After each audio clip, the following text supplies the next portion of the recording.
Guys, Neetu ಬ್ಲಾಗ್ಗೆ ಸ್ವಾಗತ ಮತ್ತೊಮ್ಮೆ.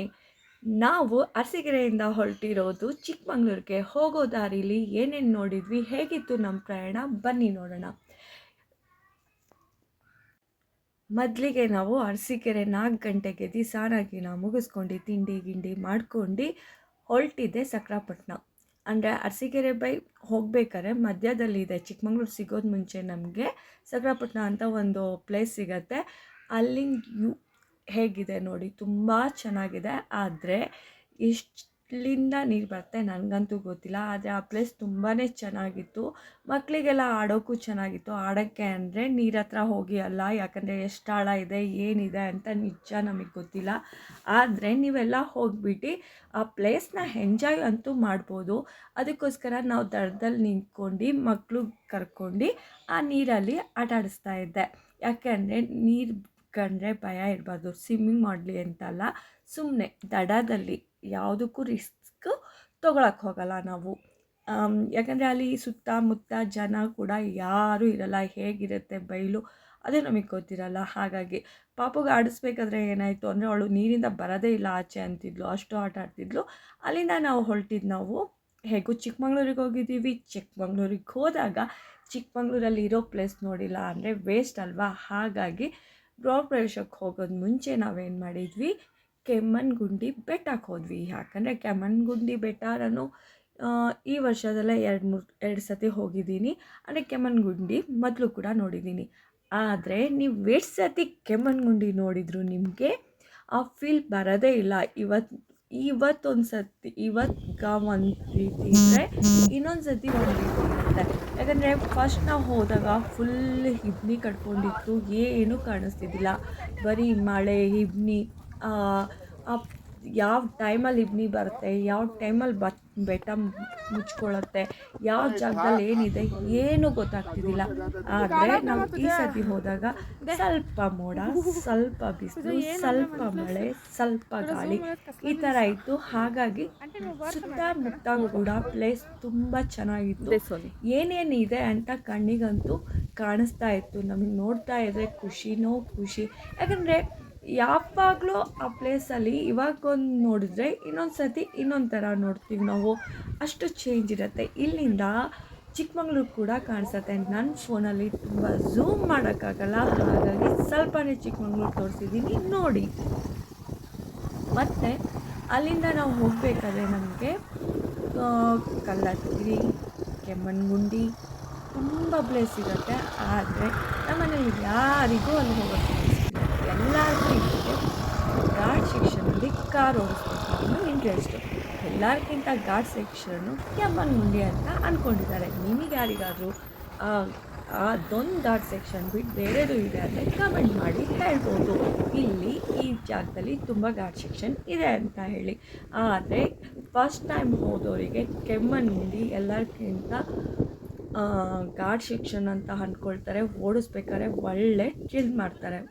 ಹಾಗಾಗಿ ಅಂದರೆ ತುಂಬ ಹುಷಾರಾಗೂ ಕೂಡ ಓಡಿಸ್ಬೇಕು, ತುಂಬ ನಿಧಾನಕ್ಕೂ ಓಡಿಸ್ಬೇಕು, ತುಂಬ ಕೇರಲ್ಲೂ ಓಡಿಸ್ಬೇಕು.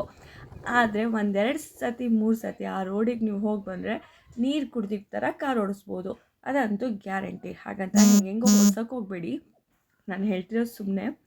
ಆಮೇಲೆ ಅಲ್ಲಿಂದ ಹೋಗಬೇಕಾದ್ರೆ ನಿಮಗೆ ಒಳ್ಳೊಳ್ಳೆ ಬೆಟ್ಟ ಕಾಣಿಸುತ್ತೆ. ಯಾಕಂದರೆ ನಾನು ಹೇಳಿದ್ನಲ್ಲ, ನಾನು ಮೊದಲು ನೋಡಿದ ಬೆಟ್ಟ ಈಗ ಬೇರೆ. ಅಂದರೆ ಬೆಟ್ಟ ಹಾಗೆ ಇರುತ್ತೆ, ಸುತ್ತಮುತ್ತ ಇರೋ ಪ್ಲೇಸ್ ನಮಗೆ ಹಿಮ ಇದ್ದಾಗ ಒಂಥರ ಕಾಣಿಸುತ್ತೆ, ಇಬ್ಬನಿ ಮುಚ್ಚಿದಾಗ ಒಂಥರ ಕಾಣಿಸುತ್ತೆ. ಹಾಗಾಗಿ ಯಾವ ನೀಟಾಗೆ ನಾವು ನೋಡೋಕ್ಕಾಗಿಲ್ಲ ಅಂದರೆ ಈ ಟೈಮಲ್ಲೂ ಕೂಡ ಹೋಗ್ಬೋದು. ನನಗಂತೂ ಫಸ್ಟ್ ಹೋದಾಗ ಬರೀ ಮೋಡ ಇತ್ತು, ಅಂದರೆ ಪಾತಾಳ ಅಂತ ಹೇಳ್ತಾರಲ್ಲ, ಹಾಗಾಗಿ ಡೀಪ್ ಎಷ್ಟಿದೆ ಅಂತಲೇ ಗೊತ್ತಾಗ್ತಾ ಇದ್ದಿಲ್ಲ ನಮಗೆ. ಯಾಕಂದರೆ ಅದು ಫುಲ್ಲು ಹಿಮದಿಂದ ಮುಚ್ಕೊಂಡ್ಬಿಡ್ತಾಯಿತ್ತು. ಹಾಗಾಗಿ ನಮಗೇನು ಗೊತ್ತಾಗ್ತಿದ್ದಿಲ್ಲ, ಬರೀ ರೋಡು, ಇಬ್ಬನಿ, ಆಮೇಲೆ ಮಳೆ ಅಷ್ಟೇ ಇರ್ತಿತ್ತು. ನಾವು ಸುಮ್ಮನೆ ಹೋಗ್ತಾ ಇರೋದು ಅಷ್ಟೇ. ಯಾವಾಗ ಇಬ್ಬನಿ ಬಿಟ್ಕೊಳ್ಳುತ್ತೋ ಅಲ್ಲೊಂದು ಸ್ವಲ್ಪ ಪ್ಲೇಸ್ ನೋಡೋದು, ಹಾಗಾಗ್ತಾಯಿತ್ತು. ಇಲ್ಲಿತ್ತು ನಮಗೆ ಜಿಪ್ ಲೈನು. ಅಂದರೆ ನಾನು ಫಸ್ಟು ಕೂಡ ಆಡಿದ್ದೀನಿ ಇದು. ಮಕ್ಕಳಿಗೆ ನನ್ನ ಮಕ್ಕಳು ಬಂದಿದ್ದರು, ಹಾಗಾಗಿ ಆಡಲಿ ಅಂತ ಹೇಳಿ ಕರ್ಕೊಂಡು ಹೋಗ್ತಿದ್ವಿ. ಆದರೆ ಇಲ್ಲೂ ಕೂಡ ಚೆನ್ನಾಗಿತ್ತು.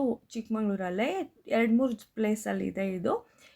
ಫಸ್ಟ್ ಹೋಗಿದ್ದು ಬೇರೆ ಪ್ಲೇಸ್, ನಾವು ಈ ಸತಿ ಹೋಗ್ತಿರೋದು ಬೇರೆ ಪ್ಲೇಸ್ಗೆ. ಅಲ್ಲೇ ಒಂದು 5-6 ಕಿಲೋಮೀಟ್ರಲ್ಲೇ ವ್ಯತ್ಯಾಸದಲ್ಲಿ ಇರುತ್ತೆ. ಒಬ್ಬರಿಗೆ 300 ರೂಪಾಯಿ ತೊಗೊಳ್ತಾರೆ. ಬೇರೆ ಕಡೆ ಎಷ್ಟು ತೊಗೊಳ್ತಾರೋ ನನಗಂತೂ ಗೊತ್ತಿಲ್ಲ. ಈ ಜಾಗದಲ್ಲಿ 300 ರೂಪಾಯಿ ಅಂತೂ ತೊಗೊಂಡ್ರು. ಸರಿ, ನನ್ನ ಮಗಳು ಹೇಗೆ ಎಂಜಾಯ್ ಮಾಡ್ತಾಳೆ ಅಂತ ನನಗೆ ಅನ್ನಿಸ್ತಿತ್ತು. ಅಂದರೆ ಅವಳು ಹೇಗೆ ಇರತ್ತೆ ಅಂತ ಹೆದರ್ಕೊಳ್ತಿದ್ಲು. ಫಸ್ಟು ಸ್ವಲ್ಪ ಸ್ವಲ್ಪ ಹೆದರ್ಕೊಂಡ್ಳು. ಆದರೆ ಅಷ್ಟೇ ಇದ್ದಿದ್ದಿಲ್ಲ. ಅಂದರೆ ಆರಾಮಾಗಿ ಹೋಗಿ ಆರಾಮಾಗಿ ಬರ್ಬೋದು. ಆದರೆ ಏನಕ್ಕೆ ಹೆದರ್ಕೊಂಡ್ಲೋ ಗೊತ್ತಿಲ್ಲ ನನಗೆ. ಈ ಥರ ಇತ್ತು. ಸರಿ, ಇಲ್ಲಿ ಹೋಗಬೇಕಾದ್ರೆ ಏನೋ ಚೆನ್ನಾಗಿತ್ತು. ಯಾಕಂದರೆ ಮಕ್ಳಿಗೆ ಅನ್ನಿಸ್ತಿತ್ತು ಇದೆಲ್ಲ ಸಿಗೋದು ನಿಮಗೆ ಬಾಬಾ ಬೆಳ್ಳಂಗಿರಿಗೆ ಬೆಟ್ಟಕ್ಕೆ ಹೋಗಬೇಕಾದ್ರೆ ಇದು ಜಿಪ್ ಲೈನ್ಸ್ ಎಲ್ಲ ಇದೆ. ಹೋದಾಗ ಮಿಸ್ ಮಾಡಬೇಡಿ, ಹೋಗಿ. ಬಾಬಾ ಬೆಳ್ಳಂಗಿರಿ ಬೆಟ್ಟಕ್ಕೆ ಹೋಗೋದು ಮುಂಚೆನೇ ಸಿಗತ್ತೆ.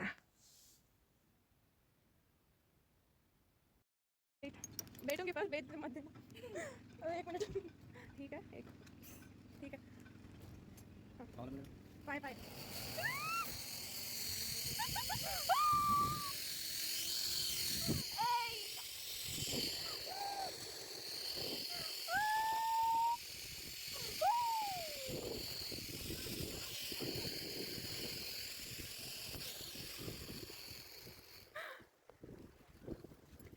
ಈ ಥರ ಇರುತ್ತೆ, ಮಸ್ತಿ ಮಾಡಿ ಕೂಡ ಬರ್ಬೋದು. ಇಲ್ಲ ನಮ್ಮ ಅಳಿಮಯ ಅಡ್ಡ ಹಾಕಿದ್ರು. ಯಾಕಂದರೆ ನಾವಿಲ್ಲಿಂದ ಬಾಬಾ ಬೆಳ್ಳಂಗಿರಿಗೆ ಹೋಗಬೇಕಿತ್ತಲ್ಲ, ಬರಬೇಡಿ ನೀವು ಇಲ್ಲೇ ಇರಿ ಅಂತ ಹೇಳಿ, ಆಯಿತಾ. ಹಾಗೆ ನನ್ನ ಮಕ್ಳಿಗೆ ಕರ್ಕೊಂಡು, ಮಕ್ಕಳು ಫಸ್ಟ್ ಹತ್ತಕ್ಕೆ ಒಂದು ಸ್ವಲ್ಪ ಇಲ್ಲಿ ಭಯ ಪಡ್ತಿದ್ರು, ಇಳಿಯೋಕ್ಕೆ ಕೂಡ. ಆಮೇಲೆ ಕೈ ಇಟ್ಕೊಂಡು ಹತ್ತಿಸಿ ಬಂದೆ. ಏನೂ ಆಗೋಲ್ಲ, ಹೆದರ್ಕೋಬೇಡಿ ಅಂತ. ಆ ರೀತಿ ಧೈರ್ಯ ಕಳಿಸ್ಬೇಕು ನಾವು, ಅದಕ್ಕೋಸ್ಕರ. ಆಮೇಲೆ ಇದಾಗಿದ್ಮೇಲೆ ನಾವು ಹೊರಟಿದ್ದು ಕೆಮ್ಮಣ್ಣುಗುಂಡಿ ಬೆಟ್ಟಕ್ಕೆ. ಕೆಮ್ಮಣ್ಣುಗುಂಡಿ ಬೆಟ್ಟದಲ್ಲಿ ನಿಮಗೆ ಇನ್ನೊಂದು ಪ್ಲೇಸ್ ತೋರಿಸ್ತೀನಿ ಬನ್ನಿ. ಈ ಪ್ಲೇಸ್ ನೋಡ್ತಿದ್ದೀರಲ್ಲ ನೀವು, ಈ ದೀಪಾವಳಿ ಟೈಮಲ್ಲಿ ನಾನು ತೋರಿಸಿದ್ನಲ್ಲ, ದೀಪಾವಳಿ ಟೈಮಲ್ಲಿ ಅಲ್ಲೊಂದು ಜಾತ್ರೆ ನಡೆಯುತ್ತೆ. ಆವಾಗ ಜನ ಎಷ್ಟು ಕೊಂದಿರ್ತಾರೆ ಅಂದರೆ ಹೇಳೋಕ್ಕಾಗಲ್ಲ. ಈ ಸೈಡಿಂದ ಕೆಮ್ಮಣ್ಣುಗುಂಡಿ ಬೆಟ್ಟದಿಂದ ಕಾಣಿಸುತ್ತೆ ನಮಗೆ ಆ ದೇವಸ್ಥಾನ. ನೋಡ್ತಿದ್ದೀರಲ್ಲ, ಇದೇ ದೇವಸ್ಥಾನ ಕಾಣಿಸುತ್ತೆ ನಮಗೆ. ದೇವಸ್ಥಾನ ಕೂಡ ತುಂಬ ಬಿಸಿಲಿದ್ರೆ ಕಾಣಿಸುತ್ತೆ. ಹೋದ ಸತಿ ನಾನು ಬಂದಾಗ ಫುಲ್ಲು ಇಬ್ಬನಿ ಇತ್ತು, ಹಾಗಾಗಿ ಈ ಕಡೆ ಏನೂ ಕಾಣಿಸ್ತಾ ಇದ್ದಿಲ್ಲ. ಇವತ್ತು ಸ್ವಲ್ಪ ಬಿಸಿಲು ಇರೋದ್ರಿಂದ ಆ ದೇವಸ್ಥಾನ ನೀಟಾಗಿ ಕಾಣಿಸ್ತು. ಆದರೆ ನನಗೊಂದು ಸತಿನೂ ಆ ದೇವಸ್ಥಾನಕ್ಕೆ ಹೋಗಿ ಬರೋಕ್ಕಾಗಿಲ್ಲ. ಆದರೆ ಯಾವಾಗಾರೋ ಒಂದು ಸತಿ ಹೋಗಬೇಕು. ಆದರೆ ನನಗೆ ಹೋಗೋಕ್ಕಂತೂ ತುಂಬಾ ಇಷ್ಟ. ಹೋಗ್ಬಿಟ್ಟು ಬರಬೇಕು ಈ ದೇವಸ್ಥಾನಕ್ಕೆ. ಯಾಕಂದರೆ ಅಷ್ಟು ಗಾಳೀಲಿ ಅಷ್ಟು ಬೆಟ್ಟ ಹತ್ಕೊಂಡು ಹೋಗಿ ದೇವ್ರ ದರ್ಶನ ಮಾಡೋದ್ರಲ್ಲಿ ಏನೋ ಒಂಥರ ಚೆನ್ನಾಗಿರುತ್ತೆ.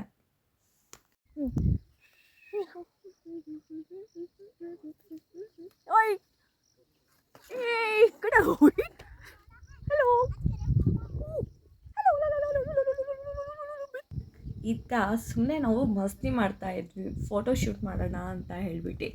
ಆಮೇಲೆ ಇಲ್ಲಿ ತುಂಬ ಅಡ್ವೈಸರ್ ಮಾಡೋಕ್ಕೆ ಹೋಗ್ಬಿಡಿ, ಯಾಕಂದರೆ ಇಲ್ಲಿ ತುಂಬಾ ಡೀಪ್ ಇದೆ ಹಂಗೆ ಅನಿಸುತ್ತೆ. ಆದರೆ ನಾವು ಆ ಕಡೆ ಎಲ್ಲ ಹೋಗಿ ಫೋಟೋ ಶೂಟ್ ಮಾಡ್ಕೊಂಬಂದ್ವಿ. ಟೈಮ್ ಚೆನ್ನಾಗಿದ್ರೆ ಏನೂ ಆಗೋಲ್ಲ, ಟೈಮ್ ಚೆನ್ನಾಗಿಲ್ಲ ಅಂದರೆ ಹೇಗೆ ಮಿಸ್ ಹೊಡಿತೀವಿ ಅಂತ ಹೇಳೋಕ್ಕಾಗಲ್ಲ. ಆ ಥರ ಇದೆ ಈ ಜಾಗದಲ್ಲಿ.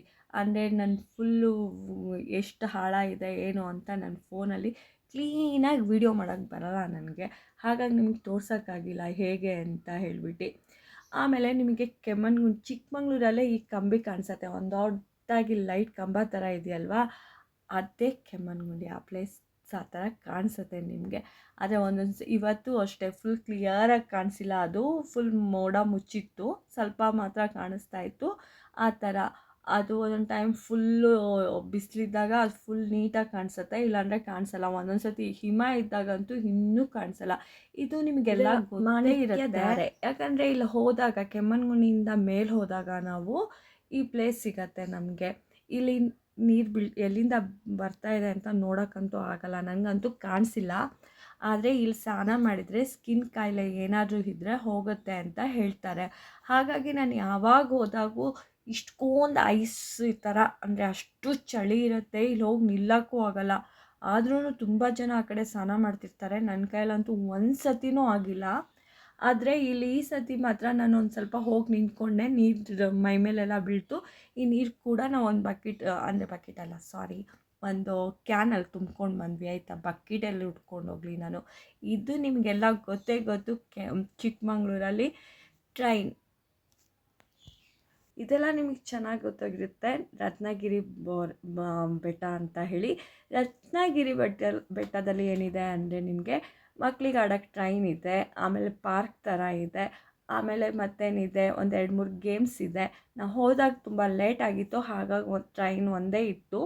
ಅದರಲ್ಲೇ ನಾವು ಚಿಕ್ಕ ಮಕ್ಕಳು ಥರ ಹೋಗ್ಬಿಟ್ಟು ಟ್ರೈನಲ್ಲಿ ಹೂ ಹ್ಯಾ ಅಂತ ಕೂಗಾಡ್ಕೊಂಡು ಆಮೇಲೆ ಅಲ್ಲಿರೋ ಏನಂತಾರೆ ಗುಹೆಯಲ್ಲಿ ಅಂದರೆ ಈ ಟ್ರೈನ್ ನಮಗೆ ಗುಹೆಗೂ ಕೂಡ ಕರ್ಕೊಂಡು ಹೋಗುತ್ತೆ. ಅದು ಕೂಡ ಎಂಜಾಯ್ ಮಾಡ್ಕೊಂಡು ಟ್ರೈನ್ ಒಂದು ರೌಂಡ್ ಹೊಡೆಸ್ಕೊಂಡು ಬಂತು. ಹಾಗೆ ನಾವು ಒಂದು ರೌಂಡ್ ಹೊಡ್ಕೊಂಡು ಬಂದ್ವಿ.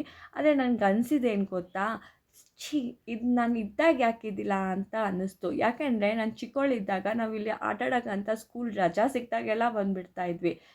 ಬಂದಾಗ ಏನಾಗ್ತಿತ್ತು ಅಂದರೆ ಇಲ್ಲಿ ಏನೂ ಇಲ್ಲ, ಬರೀ ನಾನು ತೋರಿಸ್ತೀನಿ, ನೀವು ಹಳೆ ಮೂವಿಲಿ ನೋಡಿದ್ದೀರಾ, ದೇವಸ್ಥಾನದ್ದು 3 ಆರ್ಚ್ ಇದೆ ಅಲ್ಲಿ, ಅಷ್ಟು ಬಿಟ್ಟರೆ ಏನೂ ಇಲ್ಲ. ಅಷ್ಟೇ ಇದ್ದಿದ್ದು. ನಾವು ಅಲ್ಲೇ ಹೋಗಿ ಆಟಾಡ್ಕೊಂಡು ಎಲ್ಲ ಬರ್ತಾಯಿದ್ವಿ. ಆಮೇಲೆ ಅಲ್ಲೇನಿದೆ ಆಟಾಡೋಕ್ಕೆ, ಬರೀ ಬೆಟ್ಟ ಹತ್ತಬೇಕು, ಅಲ್ಲಿ ನೋಡಬೇಕು, ಮತ್ತು ಕೆಳಗೆ ಬರಬೇಕು, ಅಷ್ಟೇ ಇತ್ತು. ಆಮೇಲೆ ಇದೆಲ್ಲ ನೋಡಿದಾಗ ನನ್ನ ಮದುವೆ ಆಗಿ ನಾನು ಬಂದಾಗ ಇಂಪ್ರೂವ್ಮೆಂಟ್ ಆಗಿರೋದೇ ತುಂಬ ಚಿಕ್ಕಮಂಗ್ಳೂರಲ್ಲಿ. ಆ ಥರ ನನಗೆ ತುಂಬ ಮಿಸ್ ಆಯಿತು. ನಾನು ಚಿಕ್ಕವಳೇ ಇದ್ದಾಗ ಯಾಕೆ ಇದೆಲ್ಲ ಇದ್ದಿಲ್ಲ ಅಂತ ಅನ್ನಿಸ್ತಿತ್ತು. ಒಂಥರ ನೋಡೋಕ್ಕೆ ತುಂಬಾ ಚೆನ್ನಾಗಿದೆ. ನಾನು ಮತ್ತೆ ಏನು ಮಾಡಿದೆ ಅಂದರೆ ಮೊದಲು ಇರೋ ದೇವಸ್ಥಾನ ಹುಡ್ಕೊಂಡು ಹೋದೆ. ಯಾಕಂದರೆ ನಮಗೆ ಅದೇ ಮೆಮೊರಿ ಅಲ್ವಾ, ನಮಗೆ ಮೆಮೊರಿನೇ ಅದು. ಯಾಕಂದರೆ ಅವಾಗ ಇದ್ದಿದ್ದೇ ಅದು 3 ಒಂದು ದೇವಸ್ಥಾನ ಇತ್ತು, ಒಂದು ಕುತ್ಕೊಳ್ಳೋಕೆ ರೌಂಡ್ ಇದ್ರ ಥರ ಇತ್ತು, ಕಟ್ಟೆ ಥರ. ಮುಂದಕ್ಕೆ ತೋರಿಸ್ತೀನಿ ಬನ್ನಿ.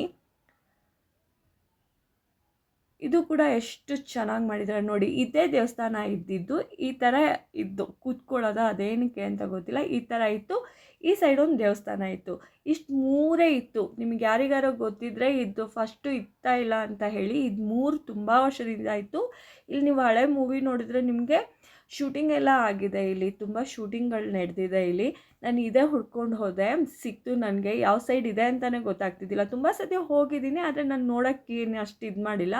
ನಿಮಗೆ ಯಾರಿಗಾದರೂ ಇದು ಫಸ್ಟಿಂದ ಇತ್ತು ಅಂತ ಇದ್ದರೆ ಕಮೆಂಟ್ ಮಾಡಿ ಹೇಳಿ. ಚಿಕ್ಕಮಂಗ್ಳೂರಲ್ಲಿ ಫಸ್ಟು ಕೂಡ ಆ ದೇವಸ್ಥಾನ ಹೇಗಿತ್ತೋ ಇದು ಕೂಡ ಇತ್ತು ಅಂತ.